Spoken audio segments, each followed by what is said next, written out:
saudara-saudara, rekan-rekan media yang saya hormati, tadi kami, Menko PMK, Menko Polhukam, Menteri Agama, Menteri Perikanan dan Kelautan, KKP, mendampingi Bapak Wakil Presiden untuk menerima Wakil Perdana Menteri Malaysia. Jadi ada beberapa hal yang dibahas, yaitu peningkatan kerjasama ekonomi, terutama sekali kerjasama ekonomi di kawasan Batam dan Johor, kemudian juga kerjasama untuk industri halal, karena Indonesia dan Malaysia ini adalah masyarakat Muslim yang besar di Asia Tenggara. Kemudian juga perlindungan pekerja migran Indonesia, jadi diintensifkan itu one channel system bagi perlindungan tenaga kerja Indonesia. Kemudian juga kerjasama untuk kepentingan pertanian sawit, minyak sawit, karena sekali lagi Indonesia, Malaysia adalah produsen minyak sawit terbesar. Kemudian juga akan mengajak serta Malaysia, itu yang sedang dipikirkan, dan tentu saja adalah kesepakatan mengenai bagaimana memberikan dukungan penuh kepada Palestina. Kemudian selain itu tadi juga beberapa hal dibahas juga mengenai kerjasama untuk Technical Vocational Educational Training atau TVET, jadi pendidikan untuk kerjasama di bidang pendidikan dan training untuk pendidikan vokasional. Jadi ini tadi juga akan mengirim mahasiswa Malaysia ke Indonesia, ke Institut Teknologi, ke beberapa universitas di Indonesia.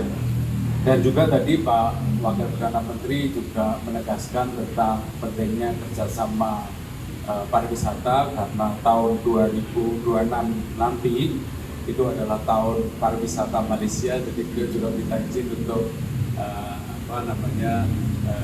promosi pariwisata. Selain itu tadi menegaskan juga nanti ada kerjasama di bidang kelautan, terutama perlindungan nelayan antara dua negara. Kemudian kerjasama di bidang pertanian, karena tadi Pak Wakil Perdana Menteri Malaysia juga menegaskan bahwa produksi pertanian Indonesia bagus, jadi ingin belajar juga dari Indonesia. Di luar itu tadi ada beberapa hal juga yang disampaikan oleh Pak Menteri Agama mengenai kerjasama pemukiman di Arab Saudi untuk menampung warga kita yang menjalankan ibadah haji dan umroh, terus kemudian pendidikan untuk Islam moderat di antara dua negara, dan kesepakatan mengenai industri halal. Saya kira itu tadi yang dibicarakan. Nanti Pak Menko Polhukam, juga Pak Menak dan Pak Menteri KKP bisa menambahkan lebih detail. Saya persilakan Bapak. Terima kasih Pak Menko PMK. Rekan-rekan media sekalian yang saya hormati, dalam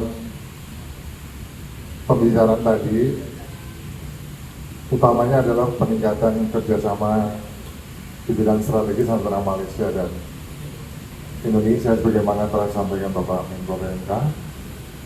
Di bidang politik dan keamanan, tentu nanti akan ada rapat-rapat teknis lanjutan, khususnya pembahasan penguatan kerjasama di bidang perbatasan dalam hal penanganan terorisme, kemudian penyelundupan baik barang dan manusia, narkotika. Tadi yang disampaikan Pak Menko PMK terkait dengan nelayan, illegal fishing dan sebagainya. Saya rasa dari Polhukam beberapa aspek itu yang dibahas ke depan.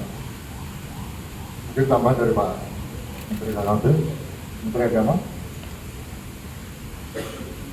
Jadi Malaysia dengan Indonesia sama-sama sebagai negara mayoritas Muslim yang mempunyai mazhab Ahlussunnah wal Jamaah, bahkan lebih spesifik lagi mayoritas bermazhab Syafi'i. Jadi kalau negara serumpun ini bekerja sama, itu bisa menyelesaikan banyak persoalan dan juga sekaligus memberikan penguatan untuk negara serumpun tersebut. Sebab kita dikenal sebagai negara yang moderat. Moderat artinya tidak radikal dan juga tidak liberal, gitu kan. Oleh karena itu kita mencoba untuk mempertemukan nanti kurikulum pendidikan keagamaan yang mencerahkan untuk kawasan kita yang memberikan penguatan. Kemudian yang kedua, kita juga mengumpulkan dalam bidang detail seperti masalah haji, ada zona yang sama, dan kemudian juga persoalan-persoalan fikih, misalnya tentang kita bicarakan tentang dam, ya, pemotongan kambing dam itu ya bisa dilakukan di negeri kita sendiri, tidak di Saudi Arabia. Saudi Arabia seperti itu sudah mengizinkan.